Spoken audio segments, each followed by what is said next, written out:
If she hadn't missed that one red light on Maple Street that rainy morning, their lives may never have collided. But fate doesn't ask permission. It sends storms. And sometimes miracles come with scraped knees, two small shoes, and a man who can't stand but still stands tall in every other way. Before you get lost in this emotional ride, don't forget to comment, and subscribe if you believe in second chances and unseen strength, because the story is going to touch your heart in ways you didn't expect. The rain had come out of nowhere. Sky Harris tightened her grip on the steering wheel as the windshield wipers struggled to keep up. The 2-hour shift she'd just completed at the diner had left her drenched in grease, syrup, and exhaustion. She had exactly $22 in her pocket, a gallon of gas in her car, and a long list of things her son needed. As she turned down Maple Street, barely noticing the flashing red light, her eyes caught a flash of color on the sidewalk. A wheelchair, a man, and two soaking wet little girls clinging to him like tiny shadows.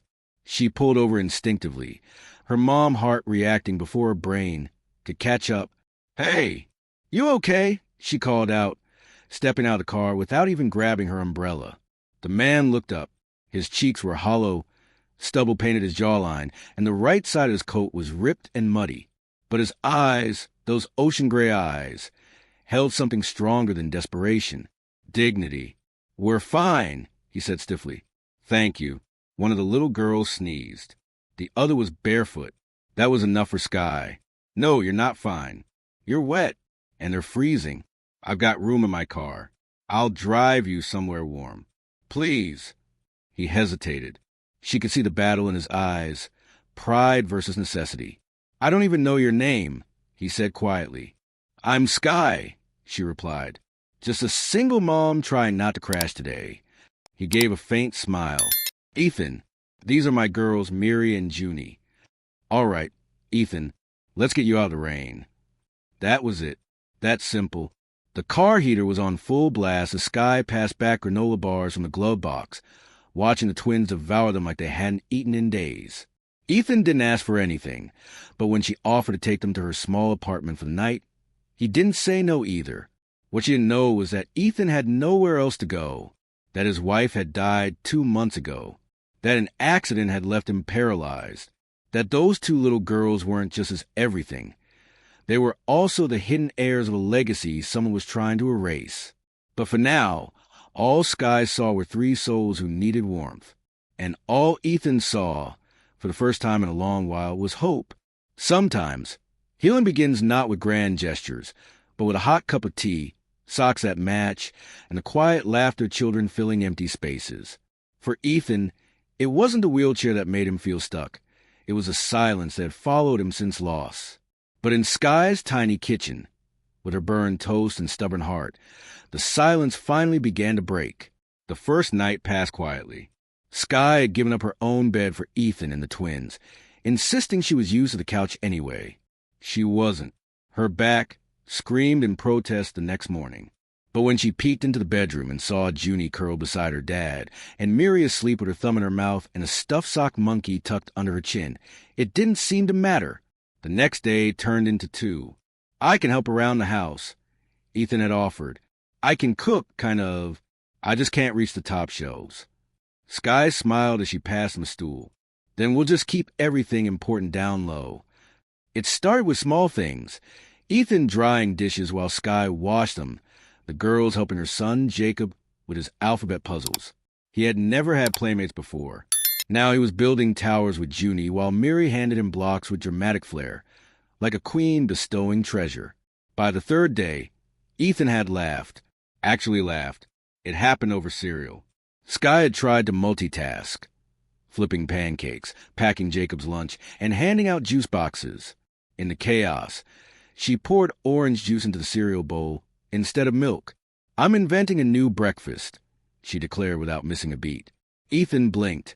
"Vitamin crisps?" They both burst out laughing. It felt foreign but good. Later that evening, they sat on the porch after the kids had finally gone to sleep, wrapped in mismatched blankets and sipping lukewarm tea. "You didn't have to take us in," Ethan said softly, his voice breaking through quiet like a leaf falling on water. "You didn't have to trust a stranger." Sky replied, staring out into the dark sky. But here we are. He hesitated. I lost my wife last year. Car crash. I was driving icy roads. I haven't forgiven myself. Sky turned to him. You don't have to rush forgiveness. But don't freeze in guilt either. The girls need their dad. Not as ghosts. That night, something shifted. Not romance. Not yet. But trust. Small and tender. Like the way Jacob had held Junie's hand during a thunderstorm. Or how Ethan now asked Sky if she wanted help making dinner instead of just sitting quietly. Walls, long held up by pain and fear, were beginning to crack. And beneath them, a fragile, beautiful warmth neither of them had expected. They say everyone carries a story, but somewhere it's so quietly you'd never know the weight. Sky believed Ethan was just a father trying to stay afloat, but hidden behind his kind eyes and modest words lay a truth that could shatter everything she thought she knew. And one night, the truth didn't knock. It spilled out, with trembling lips, and a name she'd heard once on the news. The days had fallen into rhythm, simple, real, and oddly comforting. Sky had begun to forget that Ethan and the girls weren't permanent fixtures in her small apartment, until the night it all began to change. She'd come home late from an extra shift at the diner, her hair messy, feet sore, and arms carrying leftover apple pie wrapped in foil. The lights were low, and Ethan was at the kitchen table with his laptop open, something she'd never seen him use before. You're up late, she said softly, setting the pie down. Ethan jumped slightly and quickly closed the screen. Just couldn't sleep. But Sky had caught a glimpse before he shut it, a familiar crest, blue and gold, the Hawthorne Industries logo. It sent a flicker down her spine. That company had been all over the news a few months ago. Billionaire tycoon Charles Hawthorne had died in a plane crash, leaving behind a massive fortune and a missing grandchild. There had been a scandal, rumors, and then nothing. Sky didn't press him that night, but something didn't sit right. The next morning, while folding laundry, she noticed something tucked deep in the pocket of one of the girls' coats. A locket. She opened it. Inside was a tiny photograph. 2 newborn babies, wrapped in white, and a woman Sky didn't recognize holding them. The back was engraved, "To my girls, forever heirs, forever loved, Sage." Her hands shook. Heirs? She didn't want to jump conclusions, but her heart pounded as pieces clicked into place. Ethan's quiet grief, his reluctance to talk about the past, the way he always checked the windows twice at night. Was someone looking for them? She waited until the kids were asleep. "I found the locket," she said, not accusingly, but gently. Ethan looked at her for a long moment. Then, with a tired breath, he spoke. "I used to be married to Charles Hawthorne's only daughter, Isabel. She died giving birth to the twins.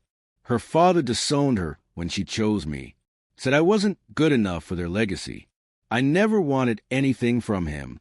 But after he died, suddenly everyone started hunting for the twins. People who wanted the inheritance, who saw them as a threat." Sky's throat tightened. "So you ran?" He nodded. "I had to. I didn't care about the money. I just wanted to keep them safe." Silence stretched between them. "And now?" she asked. "I don't know. I wanted a place to breathe. You gave us that, without even knowing." Sky didn't speak for a moment. Then she reached across the table and gently took his hand. "You don't owe me secrets, Ethan. But whatever happens now, you don't have to face it alone. When trust is tested by forces beyond control, even the strongest bond can tremble." For Sky and Ethan, the quiet warmth they found together was now under threat. From powerful strangers with cold smiles, from a legacy neither of them wanted, and from a question Sky feared more than anything. What if loving them isn't enough to keep them safe? The knock came just after sunset. 3 sharp raps at the door. Not loud, but deliberate. Sky's heart jumped. She was in the kitchen plating dinner, grilled cheese and soup. Ethan was reading to the kids in the living room. Everything had felt so normal until that sound. She opened the door slowly, only to find a man in a crisp black suit standing there, holding a slim leather briefcase. "Ms. Harris?" he asked politely. "Yes. I'm Peter Langston, legal representative for the Hawthorne estate. I believe you're hosting Ethan Blake and his daughters. Her fingers tightened on the door. Why are you here? He smiled, professional and cold. Mr. Blake has been officially named as guardian to the Hawthorne heirs. Due to recent developments in the estate's control, we are requesting that the children be transferred into secure care immediately, pending formal review. Skye didn't understand half what he was saying, but one word burned in her ears. Transferred. No, she said flatly. They're fine where they are. Langston tilted his head. With respect, you don't have the authority to deny the estate's legal processes. These children are worth billions. Their safety is paramount. Before she could reply, Ethan appeared behind her. You found us, he said, voice tight. I told you this would happen, Langston replied. You can't keep them hidden forever. The board is prepared to make generous arrangements for you too. I don't want your money, Ethan said sharply. I want to raise my daughters without the estate turning them into trophies. Langston raised a brow. That choice may no longer be yours. Skye stepped between them. You'll need a court order to take them from this home. And until then, I suggest you leave. Langston's expression didn't change, but his eyes sharpened. We will be in touch. He turned and walked down the steps, disappearing into a sleek black car waiting by the curb. When the door closed, the house felt smaller, colder, like the shadows outside had crept inside and refused to leave.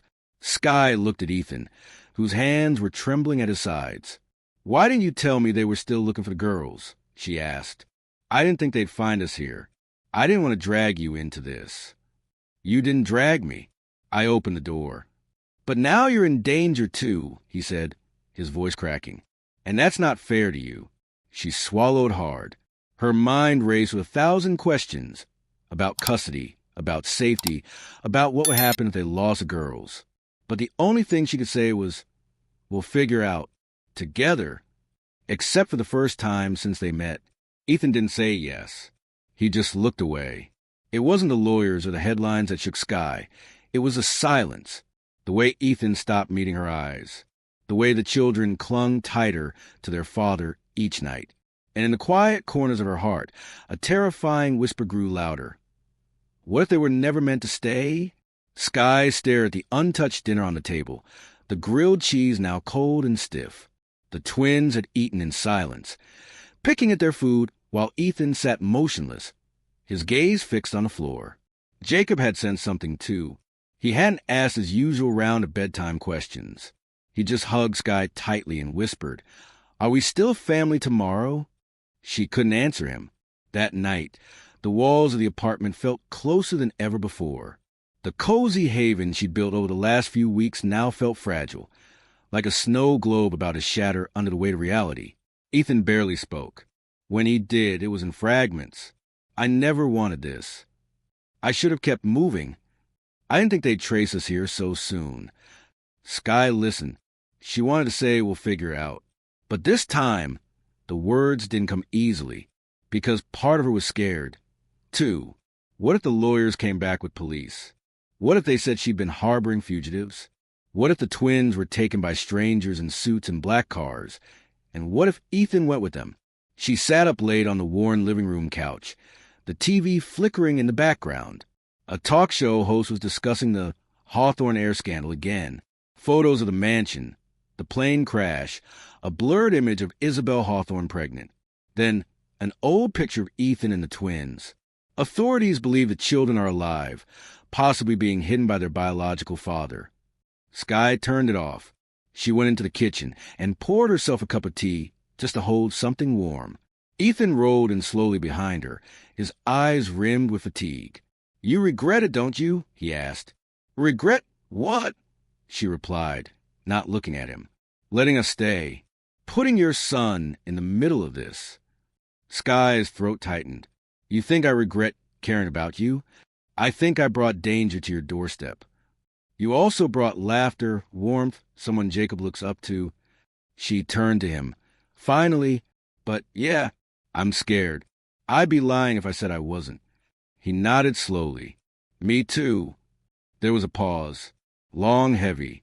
I've been offered a deal, Ethan said finally. If I surrender custody to the estate's guardians, they'll guarantee safety. For the girls, for all of us. Sky felt like the floor tilted beneath her. You'd give them up? His jaw clenched. I'd rather break my own heart than watch someone else tear theirs apart. She stepped closer. And what about their real home? What about the love they found here? Ethan looked away. Sometimes love isn't enough. Sky blinked back tears. Don't you dare believe that. Just when everything seemed to be slipping away, it wasn't a lawyer or a judge who turned the tide. It was a child's drawing, a burst of laughter, a hug that clung too long. Sometimes the smallest hands carry the biggest truth. Love is a choice made daily, and sometimes it's enough to bring the broken back to life. Morning came with unexpected quiet. No legal letters at the door. No black car parked outside. Just the smell of toast slightly burning, and the soft hum of a cartoon playing on the living room TV. Sky moved like a ghost, brushing her teeth, folding blankets, packing Jacob's small backpack. But her mind replayed Ethan's words again and again. Sometimes love isn't enough. She didn't notice the little footsteps coming up behind her. Junie tugged gently at the hem of her sweater. Miss Sky. Sky knelt. Yes, sweetheart. The little girl held out a folded piece of paper, her big brown eyes serious. We made you something. Sky opened it. It was a drawing, scribbled with bold colors and uneven lines.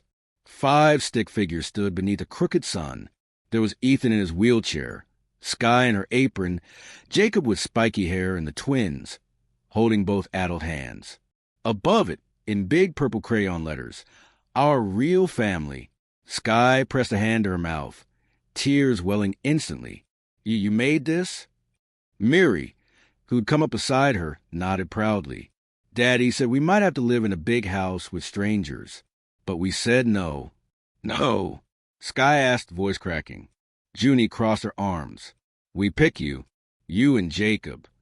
Miri added, if the rich people want us, they better want you too. Ethan had been listening from the doorway.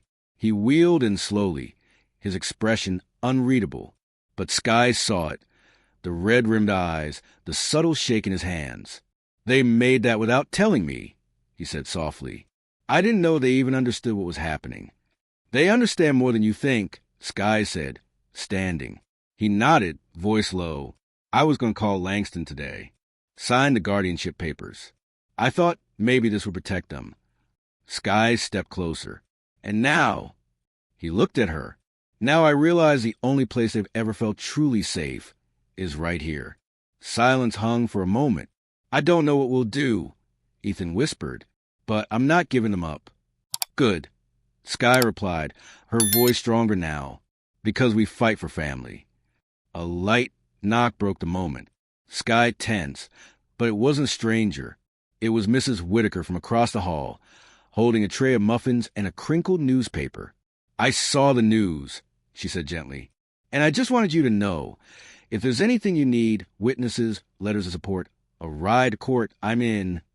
Sky blinked. You believe us? I believe what I see. Mrs. Whitaker smiled at the twins. And I see love. Ethan smiled weakly, his voice cracking. So do I? Sometimes, the words that matter most aren't shouted. They're whispered through tears, sealed in quiet rooms, or etched into a vow only the heart can hear. In the face of losing everything, Ethan makes a promise. Not to the court or the estate, but to the 2 little girls who still sleep with drawings beneath their pillows. This time, he's not running. He's standing, no matter what it costs. The apartment felt different that evening, not calmer, but clearer. Ethan had been unusually quiet all day. Not the silence of fear, the silence of preparation. As if he were drawing a line in the sand, he knew he'd have to defend soon. Sky found in the kids' room just after sunset. The girls were already asleep, curled together like matching commas, Junie clutching a stuffed giraffe, and Miri still holding the crayon drawing they'd made that morning. He was watching her with eyes full of something deeper than sorrow, something fierce and determined. She's like her mother when she sleeps, he whispered. Sky stepped beside him. Miri, both of them. But Miri has that same little wrinkle in her brow when she dreams. Isabel used to get it every time she felt uncertain, even in sleep. Sky reached out and gently touched his arm. You miss her? Every day, he admitted. But today, I started realizing something. What's that? I thought protecting the girls meant hiding them, running, sacrificing everything, including myself. But I was wrong.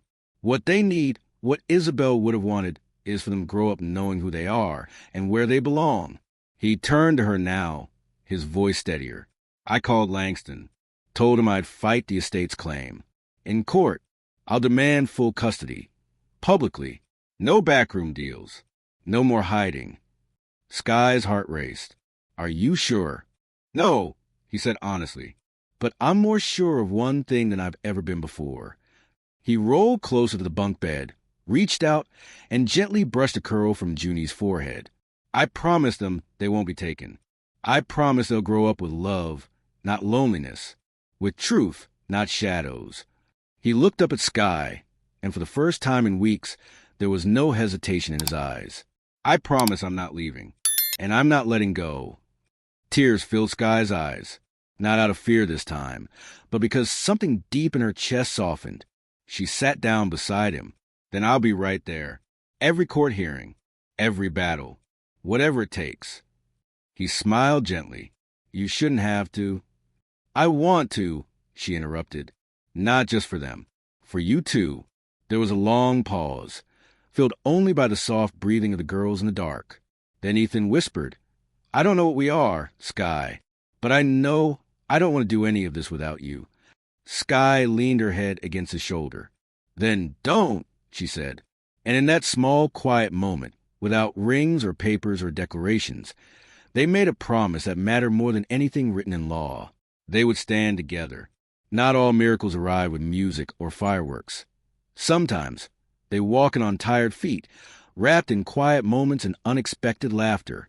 Just when the weight felt too much, life gave Sky and Ethan a reason to breathe again, proof that love, when chosen fiercely, plants seeds in the most unlikely soil, and sometimes they bloom overnight. 3 days later, the world showed up at their doorstep, but this time not with threats. It was a Saturday morning. Sky was sweeping the kitchen floor when the knock came, lighter, quicker, almost nervous. She opened the door, expecting the mailman or maybe a neighbor. Instead, a woman in a sleek gray pantsuit stood holding a folder and wearing a hesitant smile. Ms. Harris? Mr. Blake? She asked, glancing between Sky and Ethan, who had wheeled in behind her. Yes. Sky said, cautious. The woman offered her hand. I'm Nora Wells, estate mediator, hired independently by the Hawthorne Trust Internal Review Board. I'm not with Langston. Sky raised an eyebrow. And what do you want? Nora gave a small smile. To talk. And maybe to fix what shouldn't have been broken. She was invited in reluctantly. As she laid out documents and calmly explained herself, Sky and Ethan listened, stunned.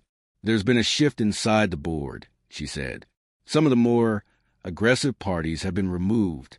An anonymous letter, along with public support and pressure, forced a new review of Isabel's original wishes.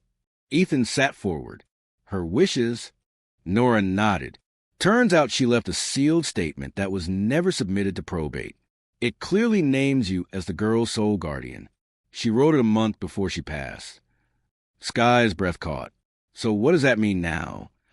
It means, Nora said slowly, smiling toward the twins playing on the carpet, that if you're willing, the estate will fully support your guardianship.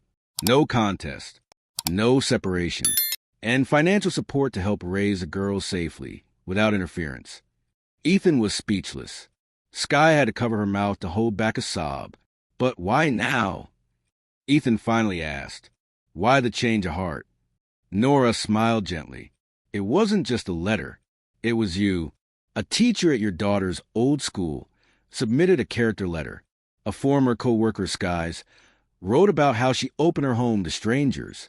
And she opened a small envelope and slid it across the table. Inside was a crayon drawing. Our real family. The same picture Junie and Miri had drawn, now copied and framed in delicate gold trim. We received this anonymously, Nora said. It reminded us that inheritance isn't always about bloodlines or money. It's about belonging. Sky looked at Ethan. His hand trembled as it reached for hers under the table. She squeezed it tight. Later that afternoon, they told the kids together. Miri blinked up at them. "So we're staying?" Ethan nodded. "Forever." Junie launched into Sky's arms with a shriek. "Yay! I knew it." Jacob clapped. "We're still the team." And as the four of them tumbled into a laughing, teary heap on the worn rug, Ethan looked over the chaos and whispered, This is joy." Happily ever afters don't come signed and sealed. They're forged daily, through spilled cereal, stubborn homework, hard choices, and sudden storms. Just when peace seemed within reach, Sky and Ethan discovered that even love backed by law isn't safe from the weight of the world. Because the hardest part isn't finding family. It's holding on when everything tries to pull you apart. The weeks that followed brought light and pressure. There were legal signatures, home evaluations, bank account transfers. A private tutor was sent by the estate. Child psychologists checked in regularly, asking questions Sky barely understood. The twins were safe now. But safe didn't mean simple. The estate meant well, but suddenly their modest two-bedroom apartment was flooded with expectations. Interviews, wardrobe stipends, suggested relocations to better school zones. The girls' names began appearing in headlines again. The Hawthorne heiresses resurfaced, and reporters started leaving voicemails. Sky started getting polite offers from people she'd never met. Magazine editors, sponsorship agents, even a publishing house offering a book deal. How one single mom rescued a legacy. She declined everyone. But the attention wasn't what wore her down. It was the way it changed things inside the house. Ethan was busier now. Meetings, video calls with attorneys, long hours on the phone while the kids tugged at his sleeve asking for story time. He tried to be present, but his mind was often elsewhere. One night, after the twins were asleep and Jacob was snoring gently on the couch, Sky approached him in the kitchen. "You're tired," she said. He exhaled. "I am. You don't have to carry all of this alone, you know." "I know," he said, running a hand through his hair. "But I also know this world is watching me now. Watching us. One wrong move and they'll say I'm unfit." She stepped closer. "Then let them watch. Let them see you show up. Let them see the bedtime hugs, the grilled cheese dinners, the scraped knees you kiss better. You're the only dad they know. And you're enough." He looked at her for a long time. "I miss when it was just us. Quiet, messy, real." "Me too," she admitted. They stood in silence, the hum of the refrigerator the only sound. Then he whispered, "Do you think this will last?" "What?" "This family. Us." Sky hesitated, but only for a second. "Yes, but not without work. Not without weathering more storms." As if summoned by her words, thunder rolled outside the window, followed by the patter of unexpected rain. And from down the hall, Junie's voice piped up sleepily. "Daddy, can you check the closet? I think the monsters are back." Ethan smiled weakly. Every storm brings them. He rolled down the hallway, his voice soft and reassuring. And as Sky stood there, watching him disappear into the shadows, she realized that this wasn't a test they needed to pass. It was one they needed to keep showing up for, over and over again, together. Some doors closed with pain. Others opened quietly, revealing not perfection but possibility. For Sky and Ethan, their new beginning didn't come wrapped in ribbon or marked by fireworks. It came with messy backpacks, fresh school shoes, awkward first-day photos, and a calm, unshakable knowing. They'd made it through the storm, and now it was time to grow. Spring arrived slowly. The snow had long melted from the edges of the sidewalk. School flyers hung on telephone poles. Kids rode scooters past the building where, not long ago, Sky had opened her door to a stranger in a wheelchair and two frightened little girls. Now those girls were running down that same sidewalk, hair in pigtails, backpacks bouncing, shrieking in delight as Jacob chased them. Ethan sat on the porch ramp, watching with quiet pride. He'd been offered something unexpected, a role at the Hawthorne Foundation's new outreach division, part-time, remote, advisory. It wasn't about the money. It was about legacy. about making sure no other family had to choose between love and survival. At first, he wasn't sure if he could do it. Sky had been the one to encourage him. "You don't have to become Charles," she'd said. "Just build something better." So he accepted. Sky, meanwhile, had gone back to her nursing program part-time. The estate offered to pay for her schooling. She nearly turned it down until Ethan reminded her that strength didn't mean doing everything alone. "I want you to have your dreams too," he'd told her, "not just carry mine." Their apartment was still small, still cluttered, but now it was filled with new sounds. Piano practice, spelling drills, bedtime reading rotations. They were noisy, they were happy, and they were real. One Sunday afternoon, they decided to repaint the living room. The kids picked a color, lemon sky, a cheerful yellow that immediately made the walls look like sunshine. Sky stood barefoot on the couch, smudging paint across the top corners with a roller. "You missed a spot," Ethan teased from below, his own hands covered in blue tape. "Oh yeah," she grinned. "Handle it then, genius." He wheeled closer, gently took the roller from her, and added his stroke. The kids burst out laughing from the corner. Miri held up her hands. "You both got paint in your hair." "I'm making a new fashion statement," Ethan declared. Jacob added, "It's called Messy Mom and Dad Style." The word dad hung in the air for a second. Ethan blinked. Sky looked at Jacob, but nobody corrected him. And in that silence, something powerful was born. Later that night, as they all lay together on blankets in the living room, watching an old Disney movie, legs tangled and popcorn spilled, Sky whispered something just for Ethan. "This feels like a beginning." He turned to her, a soft smile tugging at his lips. "No," he whispered back. "This is a beginning." And outside, for the first time in what felt like years, the world was quiet. Not because danger was gone, but because peace had finally made itself at home. Some promises cost everything. And sometimes, to protect what we love most, we must give up what we wanted most. When a quiet threat reawakens in the shadows of the Hawthorne legacy, Ethan faces an impossible decision: risk everything or disappear once again. This time, he doesn't run. He chooses. And that choice changes everything. It started with a phone call. Sky was packing lunches when Ethan answered the unknown number. His face, calm at first, tightened, his jaw set, his knuckles white on the phone. Sky froze mid-sandwich. He ended the call without a word and wheeled slowly to the kitchen table. "They found a loophole," he said quietly. "Langston's back. He's pushing a motion to challenge the will, says the foundation is being mismanaged, that I'm unfit as guardian. He claims someone forged Isabel's last statement." Sky's heart dropped. "But the board, Nora, didn't they?"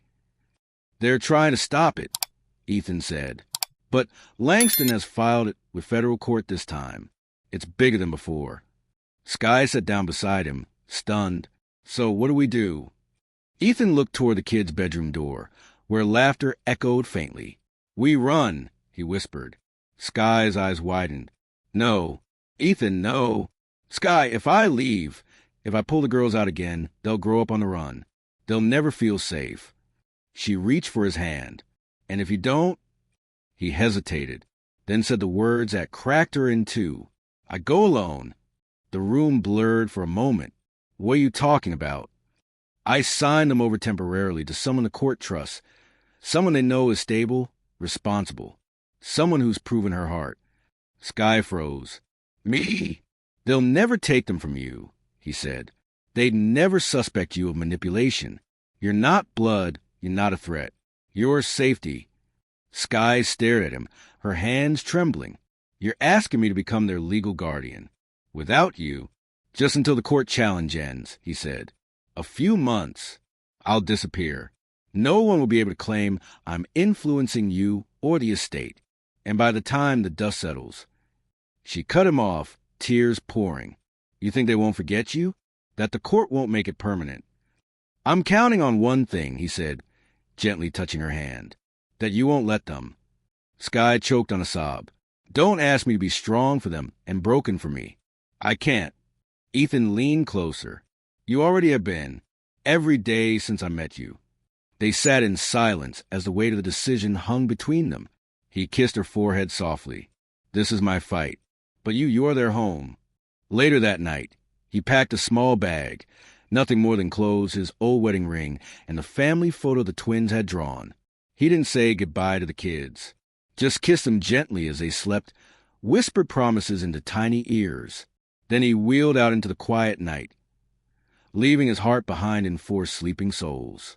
Time didn't stop after Ethan left, but it moved differently, slower, heavier. Sky kept her promise. She kept them safe. And just when hope seemed to flicker its last, fate whispered back, because real love doesn't vanish. It returns, changed but truer. This isn't just an ending. It's the song that plays when all the notes finally find their place. Underscore, underscore, underscore, underscore, underscore, underscore, underscore, underscore, underscore, underscore, underscore,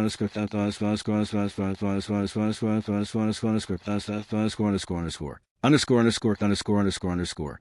3 months passed. 3 long months of court dates, paperwork, media silence, and sleepless nights. Ethan vanished without a trace. No phone, no messages. Only one letter, mailed a week after he left, handwritten and folded inside a drawing the twins had made. "No matter where I go, I carry this with me. Our family isn't broken, just waiting. I'll come back when the world is ready to let us live in peace." Sky kept it in her nightstand drawer. The girls asked about him every night. At first, Sky had told them he was on a trip to fix a big mistake. After a while, she didn't have to explain anymore. They held on to their drawings, their bedtime stories, their memories. Then one morning in late June, everything changed. The doorbell rang just as Sky was lacing up Jacob's sneakers for summer camp. She opened the door and froze. It was Nora, but she wasn't alone. Behind her stood Ethan, thinner, tired, bearded, but smiling. Sky's breath hitched. "The charges were dropped," Nora said, trying to contain her grin. Langston's motion was rejected. The court accepted Isabel's handwritten statement. "Full custody is yours, Ethan, permanently." Sky couldn't move, couldn't breathe. Ethan stepped forward, eyes glassy. "I told you I'd come back." She didn't say anything. She just threw her arms around him and held on so tightly the world could have ended, and she wouldn't have noticed. From behind her, a squeal echoed. "Daddy!" Junie and Miri came racing down the hallway, barreling into him like wildflowers in motion. Jacob followed close behind, tackling Ethan with a grin and "You owe me 10 bedtime stories." Ethan sank to the floor, hugging them all, tears soaking his shirt, laughter breaking through the sobs. Sky knelt beside them, brushing hair from his face, her hands shaking. "You're home," she whispered. He nodded, "And I'm never leaving again."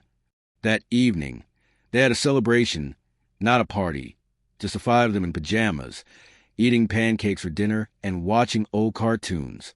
No cameras, no lawyers, no headlines, just love. Later, as the sun dipped low and the sky turned soft gold, they all sat on the front steps. Ethan in his chair, Sky beside him. The kids piled around. "I miss the chaos," he said with a laugh. "You are the chaos," Sky teased. He looked at her. "Sky, I want to make this official. Not just with the kids. With you." She blinked. "Are you?" He reached into his pocket and pulled out a simple silver band. No speech. No theatrics. Just, "I've already built my family. I'd be lucky to build forever with you." Sky's answer was a kiss that tasted like tears, sun, and home. And the kids shouted in unison, "EWWWW," but they were smiling, because at long last, every piece of their broken puzzle had found its place. And the song of their life, imperfect, loud, beautiful, finally played in full.